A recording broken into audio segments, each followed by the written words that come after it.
এমন সুন্দর রোদ ঝলমলে এক পড়ন্ত বিকেলে কার না ইচ্ছা করে সেজেগুজে বরের সাথে ঘুরতে যেতে। তাই আজ আমিও রেডি হয়ে গেছি বরের সাথে বেরোবো বলে। না না না, আমি ঘুরতে যাচ্ছি না, আমি চলেছি মাসের বাজার করতে। মাসের আজ প্রায় 5-6 তারিখ হয়ে গেছে, তাই আমিও বেরিয়ে গেছি মাসের বাজার করতে। সত্যি কথা বলতে বিয়ের আগে কিংবা বিয়ের পরে মা এবং শাশুড়ি মা কোনো দিক থেকেই আমাকে এই সমস্ত দিকে দায়িত্ব নিতে হয়নি। আজ বিয়ের 2.5 বছর হয়ে গেছে, আমি বলবো না কোনো দিনই আমি সংসারে কোথায় কি লেগেছে না লেগেছে কিছুই জানি না। তবে হ্যাঁ, এখন যেহেতু বরের কাজের সূত্রে বাইরে থাকি, তাই নিজেদের নিত্য প্রয়োজনীয় জিনিস কখন কি দরকার কখন কি দরকার না সবটাই নিজেদেরকেই খেয়াল রাখতে হয়। তাই মাসের বাজারটাও এখন নিজেরাই করছি। সত্যি কথা বলতে এই এত বছর পর আমরা গিয়ে আসল সংসার করতে শুরু করেছি। চলো তোমাদের সাথে গল্প করতে করতে চলে এসেছি ডিমার্টে।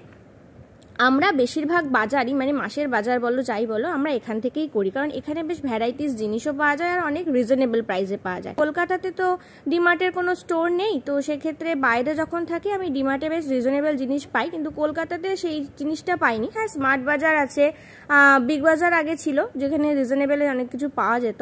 তবে যাই হোক, তবে সব কিছুর থেকে আমার ডিমার্টটা অনেক সস্তা মনে হয়। আর একটা জিনিস দেখো, আমি যখনই এখানে যাই যা লিস্ট করে নিয়ে যাই সেটা তো কিনি, কিন্তু সেটার থেকেও যেগুলো আমার লিস্টের বাইরে থাকে আমার সেই দিকে ঝোঁক বেশি যায়।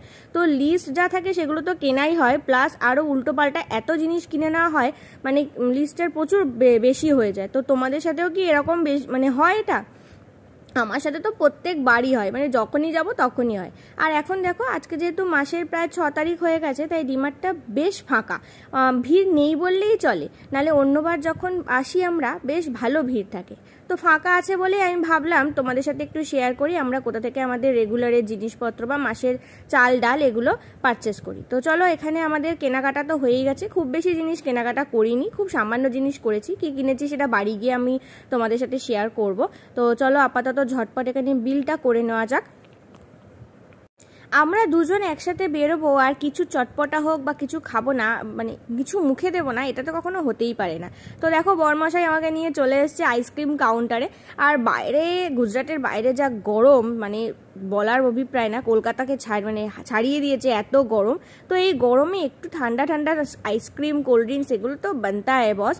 তো চলে এসেছি এখানে আইসক্রিম নিতে। এখানে ডিমার্টের সামনে যে মানে আইসক্রিমের স্টোরটা থাকে বেশ সস্তা।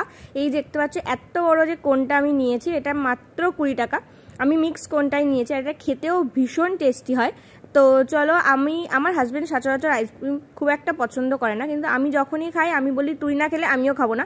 তো তখন ওই আমার পাল্লায় পড়ে বেচারাকেও খেতে হয়।